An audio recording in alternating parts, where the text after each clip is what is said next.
Hello and thanks for joining us from our studios in Israel. I'm Aaron Porras, here with ILTV's Morning Briefing.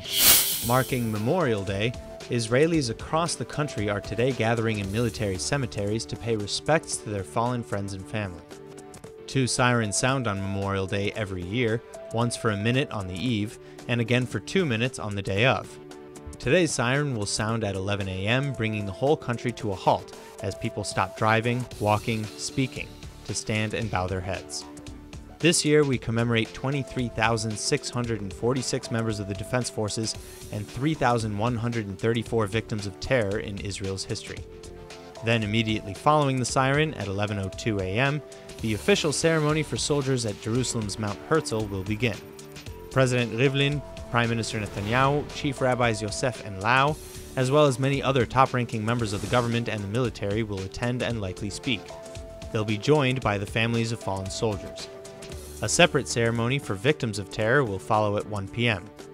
In a note sent out yesterday from Defense Minister Avigdor Lieberman to bereaved families, Lieberman expressed his thanks to the soldiers' sacrifices, saying that because of their courage, we can move forward towards peace, and that, quote, "we have great hope in our hearts that in the coming years we will no longer live by the sword," end quote.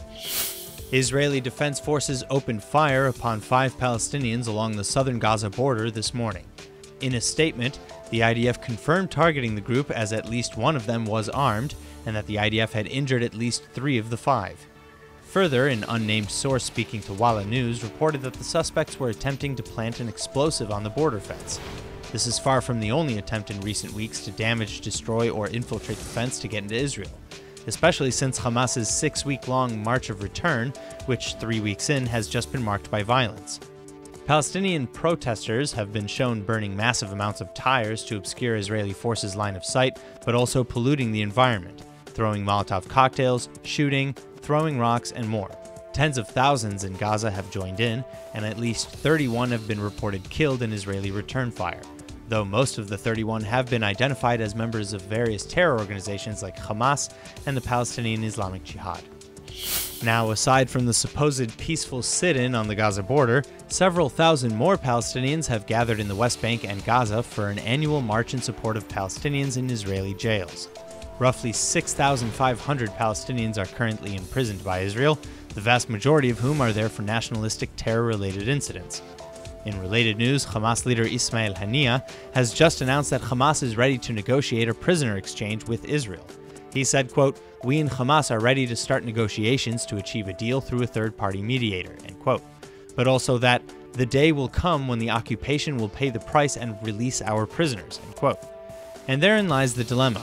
Currently held by Hamas are the bodies of 2 slain I.D.F. soldiers and 2 live prisoners, believed to be mentally ill.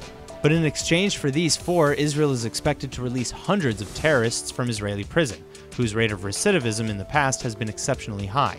In fact, Hamas has specifically demanded the release of prisoners who were rearrested after being released in a 2011 swap for Gilad Shalit. Yesterday, to mark Syrian Independence Day, hundreds of Druze in northern Israel protested in support of Syrian President Bashar al-Assad. At least 500 people were reported walking through the Golan Heights near the Syrian border, carrying Syrian flags and pictures of the Syrian leader.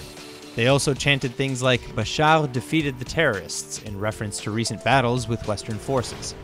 Of the roughly 130,000 Druze people living in Israel's north, about 20,000 of them identify as Syrian, as the area of the Golan that they live in was annexed by Israel after being taken in the Six-Day War. This population still retains Syrian nationality and has family in Syria. The other 110,000 identify proudly as Israeli, even serving in the I.D.F. Israel's TECHNION Israel Institute of Technology has just received a $50 million grant to support its new quantum science center on its Haifa campus. The donation comes from the Helen Diller Family Foundation in San Francisco, and the new center will be named thusly as the Helen Diller Center for Quantum Science, Matter, and Engineering.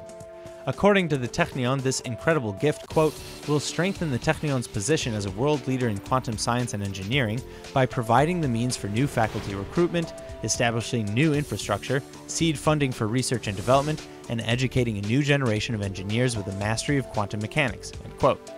The study of quantum mechanics is the study of matter on the smallest possible scale, and while this sounds useless, some of the many advancements that quantum mechanics has led to includes lasers, telecommunications, computers, cell and smartphone technology, MRIs, GPS, and more. That's all for now. I'm Aaron Porras, and see you later with our main daily broadcast from Israel at 2 p.m. Eastern Time.